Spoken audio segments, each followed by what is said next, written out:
அந்த சரவண நான் சொன்னா வெத்தா இருக்கும், நீங்க சொன்னா கெத்தா இருக்கும். என்னடா நடக்குதுங்க? பாம்புல இருக்காங்க, கொஞ்ச நேரத்துல பாம்புக்கு வந்துருவாங்க. உண்மையாக அட்ரா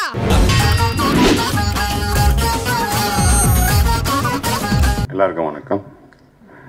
தேங்க்யூ எழில் சார், தேங்க்யூ உதயநிதி. எனக்கு பேசி பழக்கம் இல்லை, நான் ஒரு விஷயம் சொல்லி ஆகணும். இந்த படம் எடுக்கும் போது எல்லாருமே பெரிய ஆர்டிஸ்ட்டு. ஸோ காம்பினேஷன் ஷார்ட்ஸில் வந்து எக்கச்சக்கமான கன்ஃபியூஷன்ஸ் இருந்தது. நான் உட்காந்து பார்த்துட்டு இருப்பேன், இவ்வளோ கன்ஃபியூஷன்ஸ் இருக்கு அப்படின்னு. டேக் 2க்கு மேலே போகாது.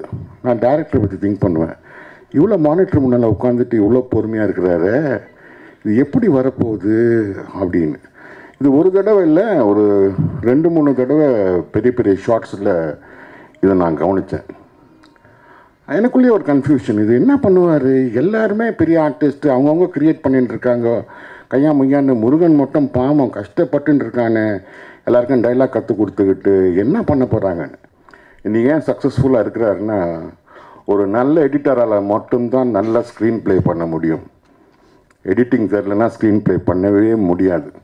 நிறைய பேர் ஸ்க்ரீன் ப்ளே பண்ண வந்துட்டு எடிட்டிங் தெரியாமல் எனக்கு எவ்வளோ கஷ்டப்பட்டுன்னு இருக்காங்கன்னு எனக்கு தெரியும். கேமரா ஆங்கிளும் சரி, எடிட்டிங் பேட்டர்னும் சரி, நீங்கள் என்ன வேணால் நடிங்கடா, நீங்கள் என்ன வேணால் பேசுங்கடா, டேபிள் கிட்ட என்கிட்ட தான் வரப்போகுது, அதை நான் பார்த்துக்கிறேன் அப்படின்றது நான் டப்பிங்கில் பார்த்து அசந்து போய் எழில் சாரோட சக்ஸஸ் எங்கே இருக்குது அப்படின்றது எனக்கு புரிஞ்சு போச்சு. இப்போ வந்து இன்றைக்கி வந்து ஒரு பேசிக் டாபிக் வந்து இன்றைக்கி பைரசி அதை பற்றி பேசின்னு இருக்காங்க. ஏன் சினிமா வந்து ரொம்ப குறைவாக ஓடுது அப்படின்னு. என்னுடைய பர்சனல் ஃபீலிங் என்ன அப்படின்னா, 8 to 9% தான் வந்து ஆன்லைன் டிவிடியோட மார்க்கெட். மீதி வந்து எழில் சார் மாதிரி டைரக்டர்ஸ் இல்லை, உண்மையாகவே விஷயம் தெரிஞ்ச டைரக்டர்ஸ் இல்லை. பகட்டே இல்லாமல் விஷயத்தை உள்ளே தெரிஞ்சுக்கிட்டு, எடிட்டிங் தெரிஞ்சுக்கிட்டு, டப்பிங் தெரிஞ்சுக்கிட்டு, ஸ்க்ரீன் ப்ளே தெரிஞ்சுக்கிட்டு, சைலண்ட்டாக படம் எடுத்து அழகாக இதுதான் ஜனங்க கேட்குறாங்க, இந்த பட்ஜெட்குள்ளே எடுத்தாகணும் அப்படின்னு இவ்வளோ பெரிய ஆர்டிஸ்ட்டை எந்த விதமான பிரச்சனை கொடுக்காம அழகாக டேபிள் மேலே உட்கார வச்சு அது ஒழுங்குபடுத்துகிற விதம் இருக்குது, எக்ஸ்ட்ராடினரி. அதுக்கு நல்ல ரைட்டர்ஸ் வேறு அவங்களுக்கு கிடச்சிருக்காங்க. சூப்பர்பான மேட்டரு இது. வந்து எனக்கு எக்ஸ்ட்ராடினரி எக்ஸ்பீரியன்ஸ். என்ன எக்ஸ்பீரியன்ஸ்னால், ஃப்யூச்சரில் தேவை நம்மளுக்கு எழில் சாரி மாதிரி ஒரு 10 டைரக்டர் 15 டைரக்டர் படங்க ஓடுறதுக்கு. இப்போ எனக்கு தெரிஞ்ச ஒரு 4 டைரக்டர்ஸ் மட்டும் தான் இருக்கிறாங்க. அவங்க மாதிரி இருந்தாங்கன்னா நம்ம எந்த ஆன்லைனை பார்த்தோம், எந்த டிவிடியும் பார்த்தோம் பயப்பட வேண்டிய அவசியமே கிடையாது. தியேட்டரில் கண்டிப்பாக ஜனங்க வந்து பார்ப்பாங்க. அடுத்தது உதயநிதி சார், அவரோட பேக்ரவுண்ட் எல்லாருமே உனக்கு தெரியும். அவர் 2 தடவை தான் நான் மீட் பண்ணியிருக்கேன். ஒரு தடவை ஹலோ சொன்னேன், இன்னொரு தடவை அவரே வந்து நான் இந்த பக்கம் திரும்பின்னு இருக்கும்போது ஹலோ சொல்லிட்டு போனார். அப்போ மனசுக்குள்ளே நினச்சிக்கிட்டேன், ஒரு ஃப்யூச்சர் சீஃப் மினிஸ்டருக்கு நம்ம ஹலோ சொல்கிறோமோ அப்படின்னு. அப்போ நான் பயந்துட்டேன், இருக்கலாம் இல்லை பாலிட்டிக்ஸில் ஒரு 20 வருஷத்துக்கு அப்புறம் நான் இருக்கிறனோ இல்லையோ நான். ஆனால் சப்போஸ் இருந்தேன்னா நான் இவர் கூட ஆக்ட் பண்ணியிருக்கேன், நான் என்ன இவர் கூட ஆக்ட் பண்ணியிருக்கேன் அப்படின்னு சொல்லலாம் இல்லை. இந்த எல்லா சான்ஸ் கொடுத்தது உதயநிதிக்கும் எழில் சாருக்கும் தேங்க்யூ வெரி மச். எல்லாருக்கும் வணக்கம். First of all, I'd like to thank Red Giant Movies for the opportunity. ஏன்னா தமிழில் this is my first out and out proper commercial படங்க. இந்த மாதிரி ஒரு பாட்டு எதுவுமே தமிழில் இப்போ at least I haven't done it till now. Telugu நிறைய பண்ணிட்டேங்க, but in Tamil I'm looking forward to sing it. So Soori ரொம்ப நல்ல பாட்டு வந்துச்சுன்னு when he said that I was like really excited. Thank you Suri. I'd like to thank Errol sir. தேன்மொழின்னு ஒரு character கொடுக்கறதுக்கு story narrate பண்ணும்போது இவ்வளோ ட்ரான்சிஷன் இருக்காதுன்னு தெரியலைங்க. ஃபர்ஸ்ட் டே ஷூட் ஃபைட் சீக்வன்ஸ்னு சொன்னாங்க. லைக் கேரக்டருக்கு ஃபைட் சீக்வன்ஸ் இருக்கா அந்த மாதிரி ஒரு கொஸ்டின் வந்துச்சு. But all I saw was உதயோட ஃபேஸில் ஒரு கொஸ்டின் மார்க். உதய்க்கு என்ன ஆகுது, என்ன பண்ணணும்னு தெரியல. நாங்கள் போயிட்டு ஐயோ இப்படி இருக்குதுன்னு. பட் ஆனஸ்ட்லி எரில் சார் ஆக்ஷன் சொல்லும்போது கட் சொல்ல மாட்டாங்க, இப்போ தெரியும் உங்களுக்கு. But that's the best part about him. He gives the actor the confidence and நீங்கள் என்ன பண்ணாலும் okay, he lets you become comfortable. அந்த மாதிரி ஒரு directing, and I think it's really important for an actor to be comfortable in their character. So thank you sir. And ஆனால் Elsa பின்னாடி நிறைய பேர் இருக்காங்க actually. Right from KG, a cameraman, a cinematographer, silent killer, அவங்க கூட he will do his work. He'll let you do what you want to do. He'll do his work properly. And also Murugan, Lata, Kumar, the backbones behind Elsa, at least for me. I'd like to thank Iman. Embute irukada said thank you so much.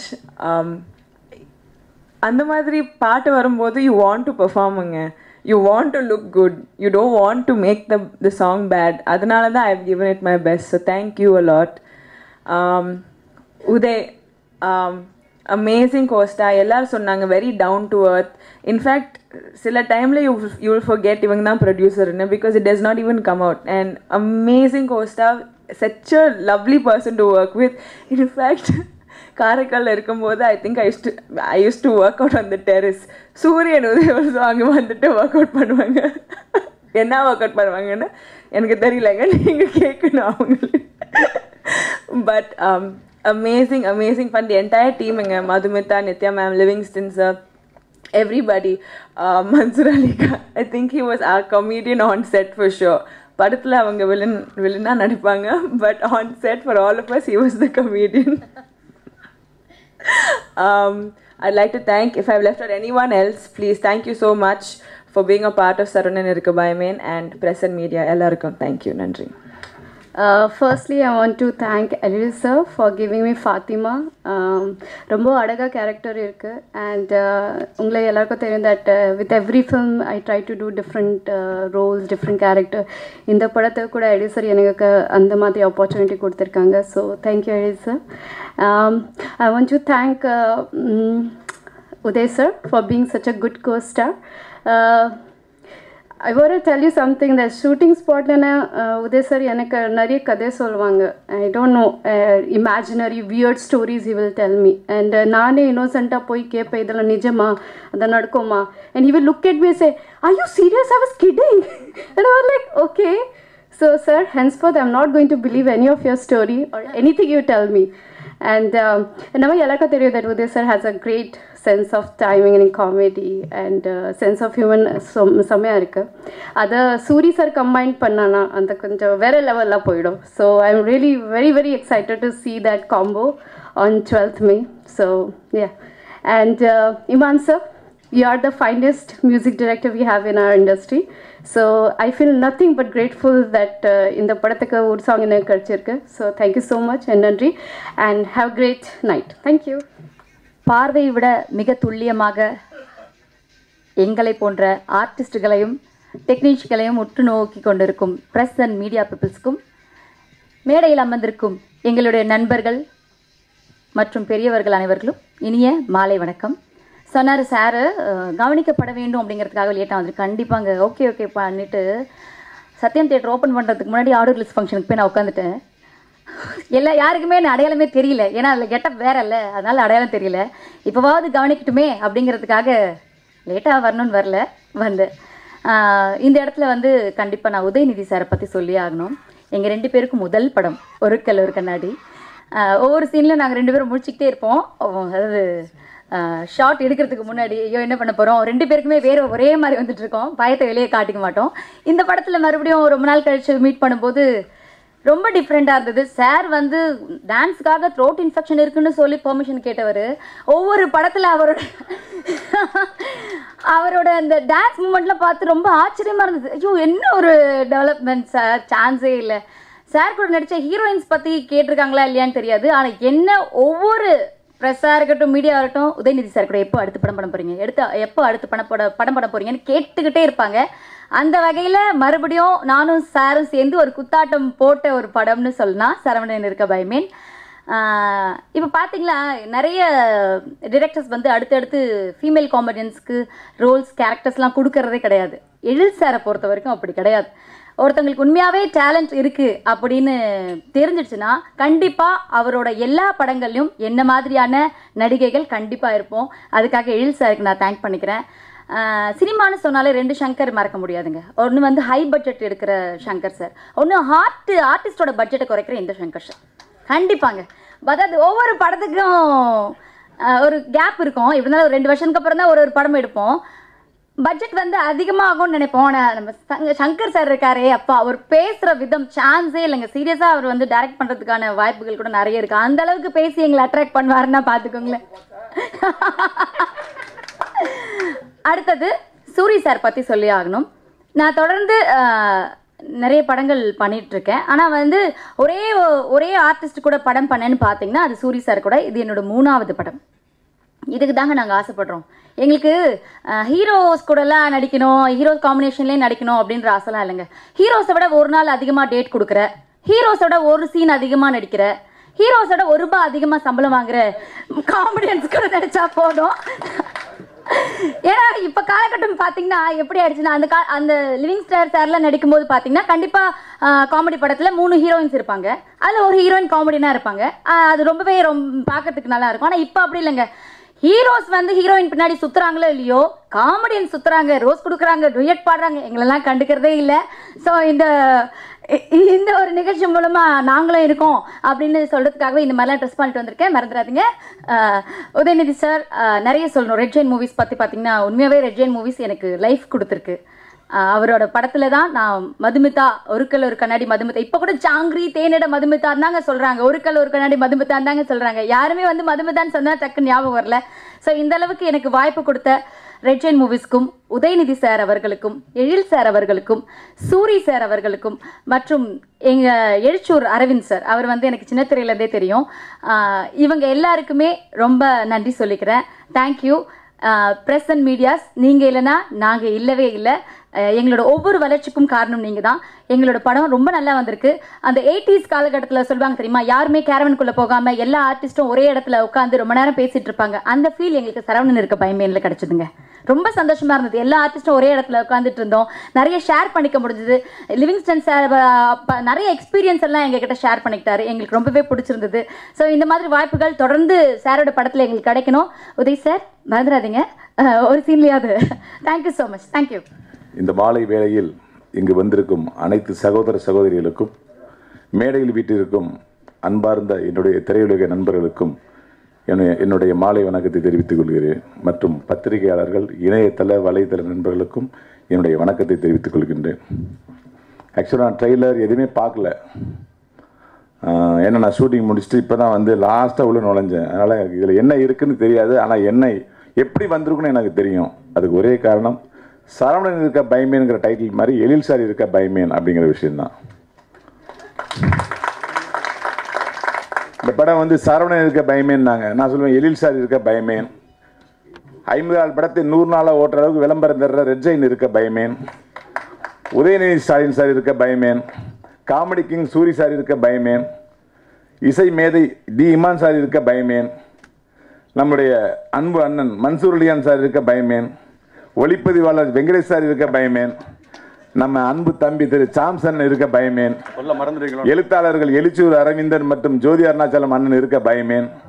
இணை இயக்குனர் மாரிமுக இருக்க பயமேன். மற்றும் இதற்கெல்லாம் மேலாக இத்தனை ஆர்டிஸ்ட்களையும் கட்டி இழுத்து கொண்டு 7 மணிக்கு ஷூட்டிங்னா 4 மணிக்கே கிளம்பிருக்குன்னு சொல்லி எல்லாத்தையும் ஒருங்கிணைச்சு இப்படி ஒரு ப்ரொடக்ஷன் மேனேஜர் நான் பார்த்ததே இல்லை. அந்த சங்கர்தாஸ் இருக்க பயமேன். அதுக்காக அதாவது எந்த பயமாக விட்டு முடிச்சுன்னா கொஞ்சம் மன்னிச்சுருங்க. உண்மையிலேங்க நான் குறிப்பாக ஒரு விஷயம், நான் ரொம்ப இந்த படத்தில் இல்லை, கடந்த ஒரு 3 படமாக நான் ஆச்சரியப்படுற விஷயம் சங்கர்தாஸ் மேனேஜராக. ஒரு க்ரௌடில் ஒரு 100 பேர் இருக்காங்க, அங்கே ஏதோ ஒரு கன்ஃபியூஷன்னா நான் எல்லா படங்களையும் பார்த்தீங்கன்னா மேனேஜர்ஸ் எல்லாத்தையும் அசம்பிள் பண்ணிட்டு போய் ஓரத்தில் உட்காந்து ஏதோ ஒரு பௌச்சர் போட ஆரம்பிச்சிருவாங்க, எல்லாம் எழுத ஆரம்பிச்சிருவாங்க. ஆனால் சங்கர்தாஸ் சார் தான் வந்து அவர் அஸ்டண்டேட்டர் மாதிரி உள்ளே வந்து கலாச்சி அந்த சீனை முடிக்கணும், 6 மணிக்கு முடிக்கணும், 4 மணிக்கு போனால் அண்ணனுக்கு பேமெண்ட் எக்ஸ்ட்ரா வேறு கொடுக்க வேண்டிய டென்ஷனாக எப்படி வருவார்.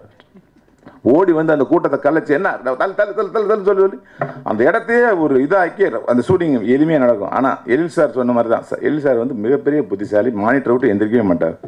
சங்கர் அவ்வளோதான், ரவிமரியா ஓகே, இப்படியே அந்த ஒரு வேலையே வாழ்க்கை நடந்துகிட்டு இருக்கும். அந்த ஷூட்டிங் ஸ்பாட்டே நடந்திருக்கும். அவ்வளோ ஒரு ஒருங்கிணைப்பை செஞ்சு கொடுக்குறது சங்கர் சார். நான் ஏன் இப்படி புகழ்கிறேன் அப்படின்னா, சங்கர் சார் நானும் அண்ணன் தம்பி கிடையாது. ஆனால் புகழ்றதுக்கு ஒரே காரணம் எல்லாருமே உழைக்கிறோம். நான் பார்த்த மேனேஜர்களே, நான் பார்த்த மேலாளர்களே சங்கர்தாஸ் மாதிரி ஒரு மிகப்பெரிய உழைப்பாளி பார்த்தது இல்லை. படத்துக்கு படம் என்னுடைய சம்பளத்தில் குறைக்கிறதுல நம்பர் 1 இருப்பார். அதுக்கு சேலஞ்சே கட்டுவார் எழில் சார்ட்ட. இந்த இடம் நான் பண்ணி தரேன், நீங்கள் பேசாங்க ரவிமீரட்ட, நான் பேசுகிறேன் அப்படின்னு சொல்லிட்டு சேலஞ்ச் பண்ணி ஒரு 5000 ரூபாய் பெட்டு கட்டி அவர்கிட்ட வாங்கிட்டு போயிடுவார். நான் இது சும்மா காமெடிக்காக சொன்னேன். ரொம்ப அற்புதமான மனிதர்.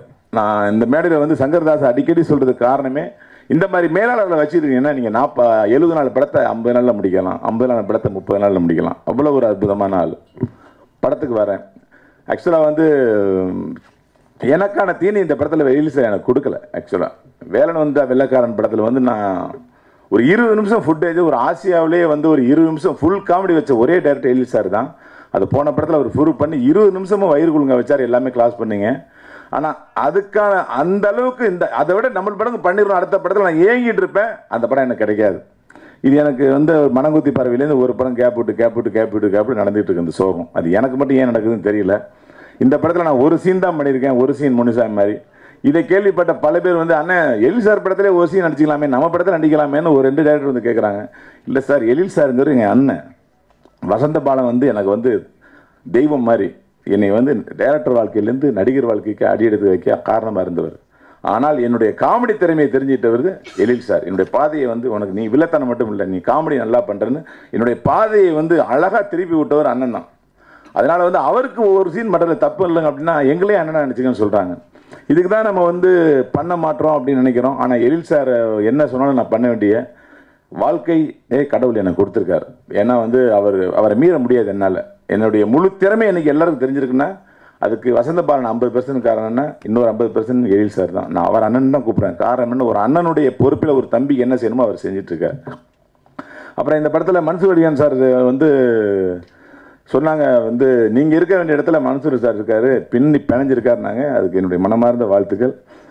அப்புறம் சூரி சாருக்கும் எனக்கும் வந்து காம்பினேஷன் தேசிங்க ராஜாவில் வந்து இன்றைக்கும் பார்த்தீங்கன்னா சன் டிவிலையும் கலைஞர் டிவிலையும் போட்டுகிட்டே இருப்பாங்க. ஆனால் இந்த படத்தில் போட முடியாத அளவுக்கு எனக்கு அவருக்கு ஒரு சீன் கூட கிடையாது. காம்பினேஷன் இருக்குது, பட் நானும் அவருக்கும் எனக்கும் ஒரு மாமா மச்சான் ஒரு ஒர்க் அவுட் ஆகும். அது இல்லை.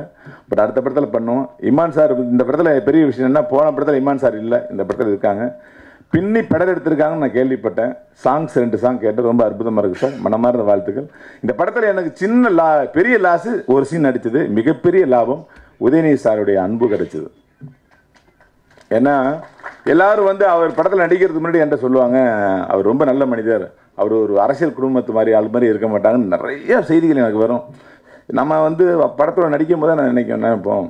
பட் நான் அவரோட இன்னொரு படம் நடிச்சிட்ருக்கேன். என்ன படம்னா இப்படை வெல்லும்னு ஒரு படம். அந்த படத்தில் வந்து பார்க்கும்போது அங்கேருந்து அண்ணே உங்கள் சீனு மிரட்டிடுச்சுண்ணே, 10 நிமிஷம் கிழிஞ்சிருச்சு தேட்டரு. இந்த அளவுக்கு வந்து நான் ஒரு சாதாரண கலைஞன் தான். ஓடி வந்து அப்படியே கையை பிடிச்சி குலுக்கி சொன்னார். எங்கள் ஃபேமிலியில் எல்லாமே ரசித்தேன்னே, எல்லாருமே அது 10 நிமிஷம் நீங்கள் நினைக்கிறீங்க, ஆனால் காமெடி பிச்சிருச்சு அப்படின்னாரு. அந்தளவுக்கு ஓப்பனாக பேசுவார். ஷூட்டிங் ஸ்பாட்டில் நடிக்கிற இடத்துல வந்து எல்லாரும் உட்காந்துருக்க இடத்துல அவரும் உட்காந்து, அவர் சாப்பிட்டு இருந்தாலும் கேரவனில் ஏற மாட்டார். எல்லாரும் என்னென்ன பண்ணிட்டு இருக்கான்னு பார்த்துட்டே இருப்பார். எல்லாரையும் அப்ரிஷியேட் பண்ணிகிட்டே இருப்பார். அந்த குணம் வந்து எல்லாருக்குமே கிடைக்காது. நீங்கள் என்ன பண்ணீங்க, அது ரொம்ப நல்லா இருந்துச்சு, அந்த பஞ்சு நல்லா இருந்துச்சுன்னு சொல்லிகிட்டே இருப்பார். இந்த குணமே அவர் வந்து ஒரு அடுத்து பெரிய லெவலுக்கு அவரை சினிமாவில் கொண்டு போகும் நான் நம்புகிறேன். இந்த குணத்தை அவர் கொடுத்த கடவுளுக்கு ரொம்ப நன்றி. மேலே வேறு என்ன சொல்கிறது, அதாவது பேச தெரியாதுன்னு சொல்லிட்டு ஜிஎம் சார் நல்லா பேசிட்டார் இந்த இதில். ஆக்சுவலாக வெயில் படத்தில் வந்து சொல்லுவார், நீ தானே என்னை காப்பாற்றினேன். நான் ஃபுல் ப்ராம்ப்டிங் அவருக்கு அந்த படத்தில் நான் தான் அவருக்கு பண்ணியிருப்பேன். வெயில் படத்தில் ராஜசேகர் சார்ட்ட அவ்வளோவா எனக்கு பழக்கம் இல்லை. லிவிங்ஸ்டன் சார் என்னுடைய ஃபஸ்ட்டு படத்தில் வந்து நடித்தாங்க. அப்புறம் என்னுடைய குருநாதர் நீங்கள் தான், எஸ் சூரியோட குருநாதர். இவங்கெல்லாம் இந்த படத்தில் இருக்கும்போது எனக்கு ரொம்ப சந்தோஷம். இந்த படம் மாபெரும் வெற்றி படமாக அமையும். எழில் சாருடைய மனசிற்கு தொடர்ந்து வெற்றி கிடைக்கும். எல்லாம் வல்ல ஆண்டவனை வேண்டி விடைபெறுகிறேன். நன்றி. இல்லை, அனைவருக்கும் வணக்கம். நானும் ஜோதி சார் வந்து 7 வருஷமாக ஒன்றா எல்லா சின்ன டிவி ப்ராஜெக்ட்ஸ்லேருந்து எல்லா ப்ராஜெக்ட்ஸ்லேயும் நாங்கள் ஒன்றா ஒர்க் பண்ணிகிட்ருக்கோம். எங்களுக்குள்ளே இருக்க ஒத்துமையை பற்றி சொல்லணுன்னா, நான் விரல்னா அவர் பேனா, அவர் விரல்னா நான் பேனா. அவர் என்ன நினைக்கிறோமோ அதை அவர் எழுதுவார், அவர் என்ன நினைக்கிறாரோ அதை நான் எழுதுவேன். அந்த அளவுக்கு எங்கள் 2 பேருக்குள்ளேயும் ஃப்ரீக்குவன்சி. நிறைய இடங்களில் என்ன நான் வளர்த்துக்கிறதுக்கு முக்கிய காரணமாக இருக்கிறவர் ஜோதி அருணாச்சலம் சார், டைரக்டர் எழில் சார். ஸ்கூல்லேருந்து படிப்பு முடிச்சுட்டு காலேஜுக்கு நம்ம போகும்போது அந்த ஸ்கூலை விட்டு பெரிய மனசு இல்லாமல் திருப்பி அந்த ஸ்கூல்லேயே படிக்கணும்னு ஒரு ஆசை வரும் எல்லா ஃப்ரெண்ட்ஸுக்குன்னு. அந்த மாதிரி எழில் சாருடைய கம்பெனியில் எல்லா படங்கள்லேயும் நான் இருக்கணுன்ற ஆசை எப்போவுமே எனக்கு இருந்துக்கிட்டே இருக்கும்.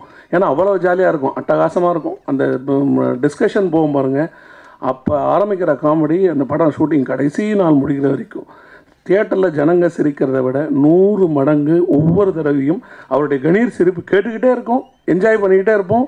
அது ஒரு வீட்டு ஞாபகம் கொஞ்சம் கூட வரவே வராது டிஸ்கஷன் வெளியூர் போயிட்டால்.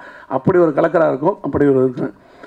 உதய் சாருக்கு பொழுது போனால் நானும் ஜோதி சாரும் தான் மாட்டோம்.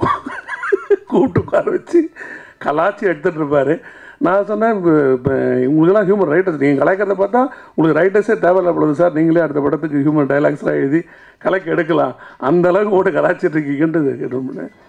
சூரி சார் சொல்லவே வேணாம். நம்ம சும்மா ஒரு சார் இதுதான் சுச்சுவேஷன் இதுதான் அப்படின்னா மொத்த பொறுப்பையும் அவர் ஏற்றுப்பார். நான் பார்த்துக்கிறேன், அவ்வளோ கொடுக்குறாரு, அமக்கலை படுத்திடலான்ட்டு கலக்கி எடுத்துருவார் எல்லா சீக்வன்ஸையும். இந்த 3 படமாக நான் எழில் சார்கிட்ட ஒர்க் பண்ணுறேன். இந்த 3ஆவது படத்தில் தான் மன்சூர் சார் வந்து எங்களோட ஜாயின் பண்ணியிருக்கார். நான் பார்க்குறதே பாருங்கள் எவ்வளோ கலக்கலாக இருக்குது.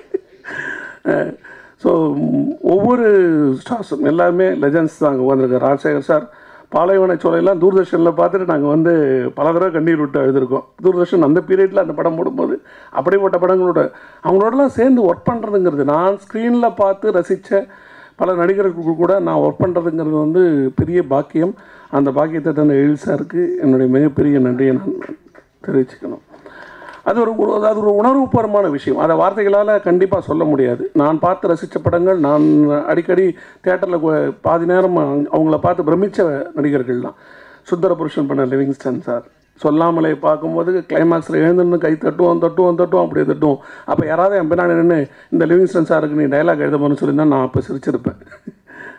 வாழ்க்கையில் நம்ம நினைக்காத விஷயங்கள் நடக்கும்போது சந்தோஷமாக இருக்குது.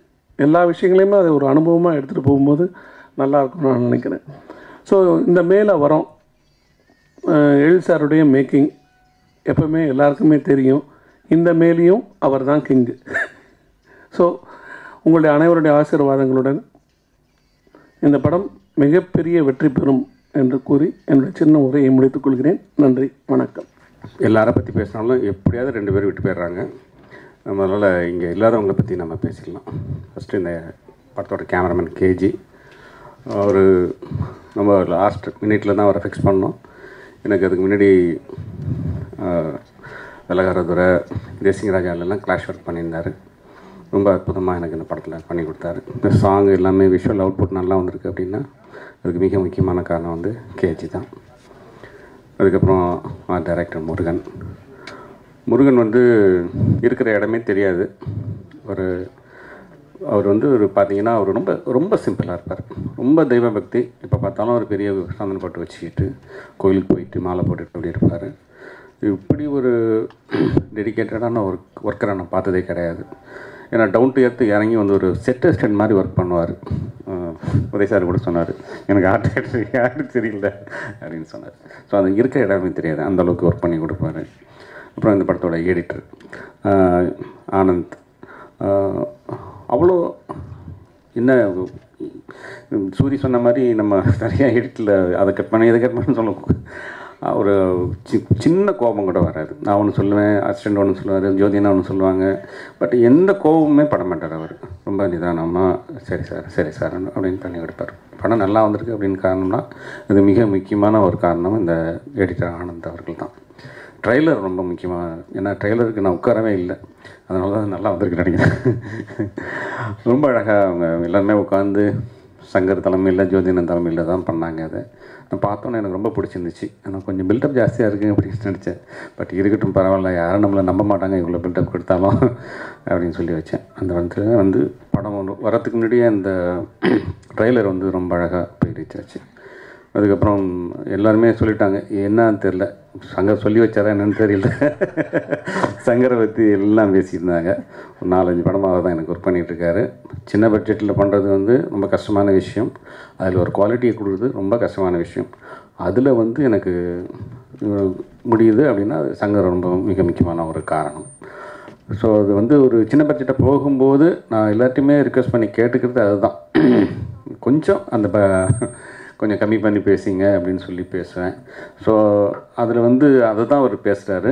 பட் அது வந்து தப்பாக நினச்சிக்காதீங்க.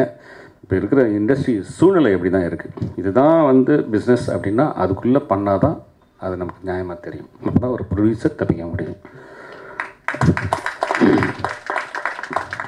ஸோ அதுக்குள்ளே நமக்குள்ளே அதை நம்ம கான்செப்ட் பண்ணுவேன் நான். ஏன்னா முன்னாடியே நம்ம பேசி வச்சுறதுனால அதை மீறி என்னால் போக முடியாது. இந்த கேரக்டருக்கு இவ்வளோ தான் அப்படின்னு சொல்லி முதல்ல பட்ஜெட் போட்டு கொடுத்துருவேன். அதுக்கு ஆப்ஷனில் ஃபஸ்ட்டு அவங்க பேர் தான் இருக்கும், என்னுடைய நண்பர்கள் பேர் தான் இருக்கும். முதல்ல பேசிடுங்க, அதுக்கப்புறம்னா அடுத்தடுத்து போங்க அப்படின்னு தான் நான் சொல்லி அவர்கிட்ட கொடுப்பேன். அதுதான் அவர் ஹானர் பண்ணுறாரு. ஸோ அதனால் வந்து யாரும் தப்பாக எடுத்துக்காதீங்க. அதுக்கப்புறம் என்னோடய டைரக்ஷன் டிபார்ட்மெண்ட், இந்த படத்தில் வந்து அரவிந்தன், ஜோதி அண்ணன், முருகன், குமார், அதுக்கப்புறம் நம்ம அசிஸ்டண்ட் லதா, மகேந்திரன், நிறைய பேர் இதில் ஒர்க் பண்ணியிருக்கிறாங்க. இந்த டீம் வந்து ஸ்கிரிப்ட் ஒர்க்கில் வந்து யார் எது பண்ணுறாங்கன்னே நமக்கு தெரியாது. ஸோ அந்த அளவுக்கு வந்து ஒரு ரொம்ப அந்யோன்யமாக அழகாக எனக்கு வந்து ஒர்க் பண்ணி கொடுக்குறாங்க அவங்க. அந்த சைடு எனக்கு வந்து பெரிய பேர்டன் கம்மியாக இருக்குது எனக்கு. ஸோ அந்த படம் வந்து மிகப்பெரிய வெற்றி அடையிறதுக்கு என்னென்னா நிறைய நான் சேஞ்சஸ் பண்ணிக்கிட்டே இருப்பேன். அது எப்போ பண்ணாலும் அவங்க வந்து பொறுத்துக்கிட்டு அது ரொம்ப அழகாக அவங்க வந்து எடுத்து சரி இப்படி இருந்தால் பெட்டராக இருக்கும் அப்படிங்கிறத வந்து சொல்லிவிட்டு ஒரு பாதி படம் பண்ணி முடித்த பிறகு நிறைய விஷயங்கள் சேஞ்ச் ஆகும். ஸோ அதுக்கும் அவங்க வந்து தப்பாக நினச்சிக்காமல் அதை மாற்றி எனக்கு பண்ணி கொடுத்து அது எல்லாத்துக்குமே இந்த படம் ஒரு நல்லபடியாக இன்றைக்கி வந்திருக்குன்னா இந்த டீம் தான். இன்றைக்கி என்னோடய ஸ்டில் கேமராமேனோட பர்த்டே. ரவிராம் முதல் படம் துலாத மனம் தொல்மிலேருந்து இருக்கிறார் அவர். அவருக்கு என்னுடைய வாழ்த்துக்கள். அதன் பிறகு இந்த படத்தில் நடித்த ஆர்டிஸ்ட்டு உங்ககிட்ட வரேன். மதுமிதா காமெடி ஆட்சி அம்மாவுக்கு அப்புறம் ஒரு இப்போ நிறைய பேர் வராங்க. லேடிஸ் சைடு வந்து காமெடி பண்ணுறதுக்கு வந்து ஒரு டைமில் வந்து கொஞ்சம் கேப் நிறையா இருந்தது. இப்போ வந்து அதை ஃபில்லப் பண்ணுறதுக்கு நிறைய பேர் இருக்காங்க. அதில் மதுமிதா வந்து ரொம்ப நல்லா பண்ணிகிட்ருக்காங்க. நிஷா, தினா மாஸ்டர் தான் எனக்கு இன்ட்ரடியூஸ் பண்ணி விட்டார். போன படத்தில் கூட ஒரு சாங் ஆடிருப்பாங்க. உதய சார் கேட்டார், ஐயோ அவங்க என்ன இப்படி ஆடுறாங்க, அவங்க கூட நான் ஆடணுமா அப்படின்னு சொல்லி கேட்டாங்க. ஸோ எக்ஸலண்ட் பர்ஃபார்மர், ரொம்ப நல்லா டான்ஸ் ஆடுவாங்க. பட் இதில் ஒரு சீன் பண்ணியிருப்பாங்க, சாம்ஸும் சூரியோடையும் சேர்ந்து ஒரு சீன் பண்ணியிருப்பாங்க. பிரமாதமான சீன். அதில் ரெண்டு பேரும் சாம்ஸும் சூரியும் சரி, அவங்க கூட வந்து இஷாவும் வந்து ரொம்ப அழகாக அதை வந்து பண்ணியிருப்பாங்க அந்த சீனை. அஸ்வின் எனக்கு 2-3 படமாக கூட வந்து ஒர்க் பண்ணிகிட்ருக்காரு. ரொம்ப யதார்த்தமான ஒரு மனிதர், ரொம்ப சிம்பிள். அப்பா ஒரு ப்ரொடியூசர் அப்படிங்கிற ஒரு விஷயம்லாம் இருக்காது. ரொம்ப யதார்த்தமாக ஒரு பையன் மாதிரி வந்து நடிச்சு கொடுத்துட்டு போயிட்டுருப்பார். மன்சூர் சார் நம்ம வந்து கிரேட் மேன். எனக்கு வந்து செலுமி சார் படத்துலேருந்து தெரிஞ்சால் கூட எனக்கு வந்து மாணிக்கம் படத்தில் நான் ஒர்க் பண்ணும்போது மன்சூர் சார் கூட ஒர்க் பண்ணியிருக்கேன். அது கேவி பாண்டியன் டைரக்ட் பண்ணது, ராஜகிரன் சார் பண்ணியிருந்தார். ஒரு தடவை அங்கே அந்த மலை மேலே ஷூட் பண்ணிட்டு இருந்தப்போ லைட் ஆடிட்டு இருந்தது. பாண்டியன் கத்தினான், எவன்டா அவன் லைட் ஆடுறது தூக்கி வைக்கிறப்ப எல்லாம் ஓடினானுங்க. என்னென்னு பார்த்தா ஒரு யானை வந்து லைட்டை தட்டிட்டு விட்டு இருந்துச்சு. கட் பண்ணனால எங்கள் ஃப்ரேம்லே இல்லை, 2 கிலோமீட்டரில் போய் நிற்கிறேன். எங்களெல்லாம் கிராஸ் பண்ணி யானைக்கிட்ட ஒரு உருவம் ஓடுது. சொன்னால் நம்ம பண்ணி 10 அடி டிஸ்டன்ஸில் அந்த அருவாளை தூக்கிட்டு கஜேந்திரா நில்லு அப்படின்னு போய் நிப்பாட்டினார். அந்த யானை என்னமோ தெரியல, வேகமாக வந்து ஒரு 5 அடி டிஸ்டன்ஸில் நின்று பார்த்துட்டு திரும்பி போயிடுச்சு. அது என்ன நினச்சிட்டு போச்சே தெரில.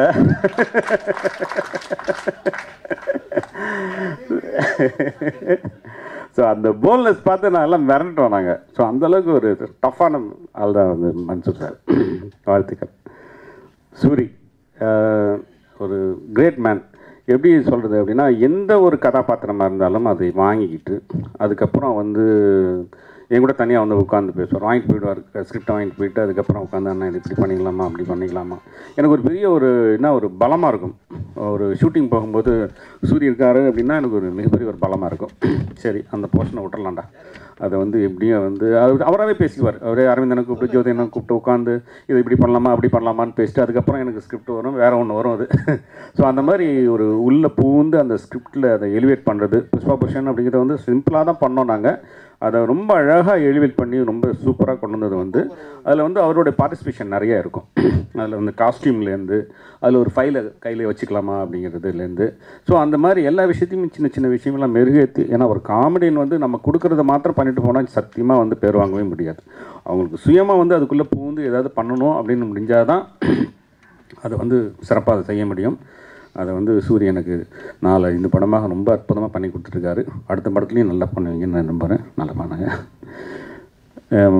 இமான் என்னுடைய ஒரு சிறந்த ஒரு அற்புதமான ஒரு நண்பர் அப்படின்னு சொல்லலாம். படம் ஆரம்பிக்கும் போது 125 கிலோ இருந்தார், இப்போ 75 கிலோ தான் இருக்கிறாரு. என்ன நடந்துச்சுன்னு தெரியல.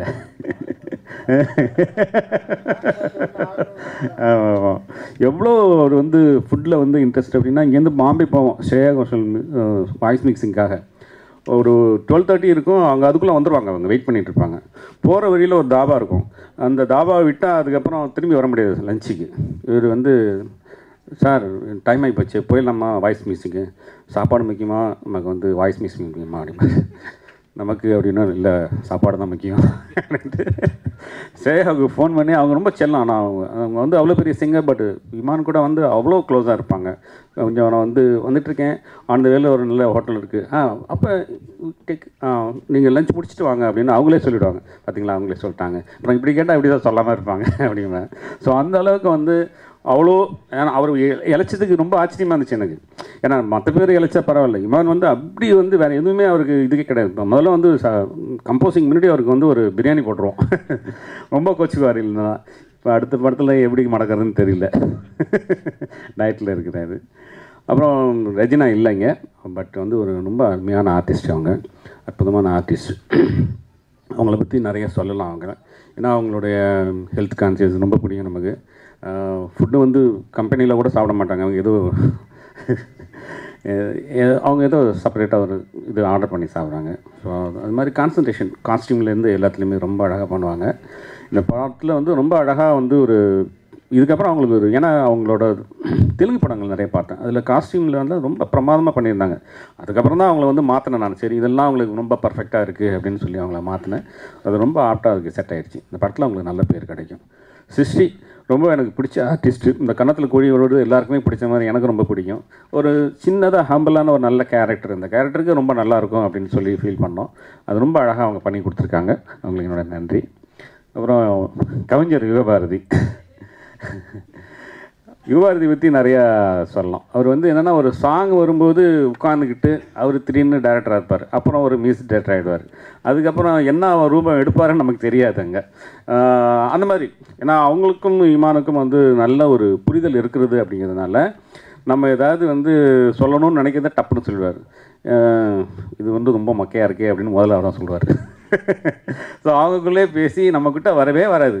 சரி நம்ம எதாவது சொல்லணும்னு நினைக்கிறத இவர் சொல்லுவார். சரி ஒன்று நல்லா இருக்குன்னு சொல்லிட்டு அவர் சொன்னால் கூட இமான் சொல்லிவிடுவார், எனக்கு கொஞ்சம் இது ரொம்ப மொக்கையாக இருக்குது அப்படின்னு சொல்லிட்டு. ஸோ அவங்களுக்குள்ளே ஒரு ரொம்ப ஒரு பாடல் உருவாகிறது வந்து ரொம்ப ஒரு அற்புதமான ஒரு தருணம் அது. அந்த தருணத்தில் எனக்கு வந்து நிறையா ஹெல்ப் பண்ணுறது வந்து, ஏன்னா அது எப்படி சொல்கிறதுன்னு தெரியாது. சில சமயம் வந்து பல்லவி நல்லாயிருக்கும், பல்லவியில் வந்து செகண்ட் ஸ்டான்ஸ் ரொம்ப நல்லாயிருக்கும், இங்கேருந்து இந்த பாட்டை ஆரம்பிக்கலாம் அப்படின்னு சொல்லுவாங்க. ஸோ அந்தளவுக்கு நமக்கு அந்த சாங்லேயோ இல்லை டியூன்லேயோ நமக்கு அறிவு கிடையாது. ஸோ அவங்க சொல்லலாம் லிரிக் அப்படின்னா உச்சம். யுகபாரதியை வந்து ஒரு மிகச்சிறந்த லிரிக் ரைட்டராக நான் சொல்கிறேன். அவருக்கு ஏன் இன்னும் நேஷ்னல் அவார்டு கிடைக்கலங்கிறது எனக்கு தெரியல. அதே மாதிரி இமானுக்கும் வந்து இன்றைக்கி கிடைக்காது, ரொம்ப ஆச்சரியம். ஏன்னா அற்புதமான இசை, அற்புதமான லிரிக்ஸ் கொடுத்துட்ருக்காங்க ரெண்டு பேருமே. அவங்களுக்கு கூடிய சீக்கிரம் கிடைக்கிறதுக்கு இறைவனை வேண்டுகிறேன் நான். அப்புறம் என்னுடைய இயக்குநர்கள் Livingston sir, GM Kumar sir, Rajesh sir, இவங்க வந்து அந்த லெஜெண்ட். அந்த டைமில் வந்து எல்லாருமே மிகப்பெரிய லெஜெண்டு. இதில் வந்து ராஜேஷ் சார்ட்ட நான் வந்து அசிஸ்டன்ட் டைரக்டராக ஒர்க் பண்ணியிருக்கேன். என்னுடைய ஆரம்ப காலத்தில் சினிமாவுக்கு வந்த புதுசில் இவங்ககிட்ட தான் நான் ஒர்க் பண்ணியிருக்கேன். என்ன சொல்கிறது, இன்றைக்கி இருக்கிற அறிவெல்லாம் வந்து இப்போ இருக்கிற டேரக்டர்ஸ்ட்டில் இருக்கிறது மாதிரி 100 மடங்கு அறிவானவங்க இவங்க அப்படின்னு சொல்லலாம். அதனால தான் அவங்களால ஸ்டாண்ட் பண்ண முடியலையோ எனக்கு வந்து ரொம்ப ஆச்சரியமாக இருக்கும். ஏன்னா நான் 3 பேரையும் நான் சொல்கிறேன், செப்பரேட்டாக சொல்கிறேன். ஏன்னா 3 பேர் கூட நான் பேசியிருக்கேன். பர்சனலாக ராஜேஷ் சார்ட்ட நான் ஒர்க் பண்ணியிருந்தா கூட லிவிங்ஸ்டன் சார் எனக்கு ரொம்ப நல்லா தெரியும். எனக்கு ஆரம்ப படங்கள்லேருந்து எனக்கு ரொம்ப நல்லா தெரியும். அவ்வளோ அறிவு. எப்படி வந்து இவங்க வந்து இவ்வளோ இன்னும் எங்கேயோ போயிருக்கணும், அந்த மாதிரி ஏன் போக முடியல அப்படிங்கிறது எனக்கு ரொம்ப வருத்தமாக இருக்கும். ஜிஎம் குமார் சார் அவர் பேசுனதுனா நம்ம இன்றைக்கி கேட்டுகிட்டே இருக்கலாம். அவ்வளோ விஷயங்கள் நிறைய பேசுவார். ராஜேஷ் சாரை பற்றி ஒரே ஒரு விஷயம் சொல்லணும்னா, நிறைய என்ன படங்கள் பாராட்டியிருக்காரு. என்னுடைய படம் ஒரு படம் வந்து ரொம்ப நாளைக்கு முன்னாடி ஒரு ஃபெயிலியர் ஆகிடுச்சு. அந்த படத்தில் சார் வந்து நடிக்க வந்துட்டு போகும்போது சொல்லிட்டு போனார், டே எனக்கு என்னமோ இந்த கொஞ்சம் தப்பாக இருக்குடா பார்த்துக்க அப்படின்ட்டு போனார். பட் அந்த படம் எனக்கு மிகப்பெரிய டிசாஸ்டர். ஸோ அந்த வைப்ரேஷன் வந்து அவர் அங்கேயே ஃபீல் பண்ணி ஸ்பாட்டில் என்கிட்ட சொல்லிட்டு போனார். எனக்கு ரொம்ப ஆச்சரியமாக இருந்தது. ஒரு மனிதனுக்கு எவ்வளோ ஒரு புத்திசாலித்தனம் இருந்தால் அதை வந்து அங்கே சொல்ல முடியும். ஸோ நம்மளை இண்டஸ்ட்ரியில் நம்மெல்லாம் இருக்கிறோங்கிறது பெரிய விஷயம் கிடையாது. நம்மளை விட மிகச்சிறந்த புத்திசாலிகள் எல்லாம் வெளியில் இருக்காங்க படம் பண்ண முடியாமல், அப்படிங்கிறத நம்ம ஞாபகத்தில் வச்சுக்கணும். ஸோ அவங்களுக்கு நல்ல வாய்ப்புகள் வரும்போது அதை விட அவங்கள டிஸ்கஸ் பண்ணும்போது அவங்கக்கிட்ட எவ்வளோ பெரிய விஷயங்கள் இருக்குங்கிறது நமக்கு நல்லாவே தெரியும். ஏன்னா சங்கம் படத்துலேருந்து நைட்டு உட்காந்தாருன்னா ராஜசேகர் சார் அப்படி பேசுவார். அந்த ஷார்ட்டை எப்படி எடுத்தாங்க, ராஜ் கபூர் எப்படி வந்தார், அவங்க எப்படி டிஸ்கஷன் நடக்கும். ஸோ இதெல்லாம் வந்து ஒரு பெரிய ஹிஸ்ட்ரி. இப்போ யாரும் இப்போ இந்த ஜென்ரேஷனில் யாரும் அந்த ஹிஸ்ட்ரியை பற்றி பேசுகிறதே கிடையாது. அதுக்கு முன்னே வந்த ஒரு 5 வருஷத்துக்கு முன்னே டேரக்டர்ஸ் கூட யாருக்கும் தெரிய மாட்டேங்குது. நம்ம சீனியர் டேரக்டர் பாலச்சந்திரன் சார், மணி சார் எல்லாம் பற்றி பேசலாங்கிறது இல்லை. இப்போ இருக்கிற ரீசன்ட் டேரக்டர்ஸை கூட வந்து யங்ஸ்டர்ஸ் கொஞ்சம் பற்றி பேச மாட்டேங்கிறாங்க. பட் அது ரொம்ப ஒரு தப்பான விஷயமா இருக்குது. நம்மளுடைய முன்னோர்களை வந்து மறந்துட்டு நம்ம போனோம்னா இந்த இண்டஸ்ட்ரியில் வந்து அது ரொம்ப தவறாக இருக்கும். யங்ஸ்டர்ஸுக்கு நான் அது சின்ன ஒரு இதை கோரிக்கையாகவே நான் கேட்டுக்கிறேன். நான் நம்மளுடைய முன்னோர்கள் வகுத்து கொடுத்த பாதையில் தான் நம்ம போயிட்டுருக்கோம். இப்போ நம்ம பண்ணுற எல்லாமே அவங்க பண்ணி முடித்தது தான் நம்ம பண்ணிகிட்ருக்குறோம் நம்ம. ஸோ அதனால் தயவுசெய்து அவங்களுக்கு கொஞ்சம் மரியாதை கொடுங்க அப்படின்னு நான் கேட்டுக்கிறேன். நான் என்னுடைய நண்பர் ரவிமேரியா ஒரு அற்புதமான மனிதர். எனக்கு வந்து யூனியனில் தான் செல்வனி சார் மூலிமா தான் எனக்கு அறிமுகம். ஒரு ரொம்ப அற்புதமான மனிதர். அவர் வந்து சீரியஸ் வில்லனாக இருந்தார். அங்கே பார்த்தா என்னடா காமெடியாக இவ்வளோ பேசி பண்ணிகிட்டு இருக்காரு, இவர் வந்து இவ்வளோ சீரியஸ் வில்லனாக இருக்காரு அப்படின்னு சொல்லி நான் ஆச்சரியப்பட்டேன். அப்புறம் தான் வந்து மனகுத்தி பறவை பண்ணும்போது அப்படி டோட்டலாக சேஞ்ச் பண்ணி ஒரு காமெடிக்கு கொண்டு வந்தேன். ஜாம்ஸு ரொம்ப ஒரு என்ன சொல்கிறது, அவர்கிட்ட எவ்வளோ விஷயங்கள் இருக்குது அப்படிங்கிறது கொஞ்சம் கொஞ்சமாக வெளியில் வருது. அவர் இது வரைக்கும் நான் அவர் வந்து முழுமையாக யூஸ் பண்ணிக்கலன்னு தான் சொல்லணும். ஏன்னா அவ்வளோ ஒரு சிறந்த ஒரு காமெடியன். ஏன்னா சூரி கூட காம்பினேஷனில் அந்த ஒரு சீன், அந்த சூரிய பர்த்டே அன்றைக்கி அந்த சீனை ஷூட் பண்ணோம். அதான் சூரி இறங்கி போயிட்டு ஒரு காம்பினேஷனில் ஒரு ஆர்டிஸ்ட் கூட பண்ணார்னா அது பின்வர் எனக்கு நல்லாவே தெரியும். அது கொடுத்து வாங்குறது தான் இருக்குது. சூரி கொஞ்சம் பேக் போனாலும் சாம்ஸெல்லாம் அந்த அளவுக்கு பண்ணியிருக்க முடியாது. சாம்ஸும் அதை விட்டு கொடுத்து அது என்ன எப்படி சொல்கிறது தெரியல. உங்களை ஜிக்னாஸ்ரீ மீட் பண்ண போகிற சீன் அது படத்தில் பார்த்தீங்கன்னா உங்களுக்கு தெரியும். ரொம்ப அற்புதமாக அதை பண்ணியிருப்பாங்க. சாம்ஸ் வந்து மிகப்பெரிய லெவலில் வரணும்னு நான் வாழ்த்துக்கிறேன். அப்புறம் நம்ம கோதண்டம் முல்லை இவங்களுக்கு வந்து நிறையா பார்த்து இவங்களோட நிறைய ஃபேன். இப்போ கூட வந்து என்கிட்ட ஒரு சீன் சொல்லிட்டு போனாங்க, விழுந்து சிரித்தேன். அது எப்படி அதெல்லாம் வந்து படத்தில் கொண்டு வரதுன்னு எனக்கு அதான் அவுட் ஆஃப் ஸ்கிரிப்டில் நிறைய விஷயங்கள் இருக்குது. ஸோ அது எப்படி நம்ம கொண்டு வரதுன்னு தெரியல. அவங்கள பெரிய லெவலில் கொண்டு வரணுன்னு எனக்கு எண்ணம் மாத்திரம் இருக்குது.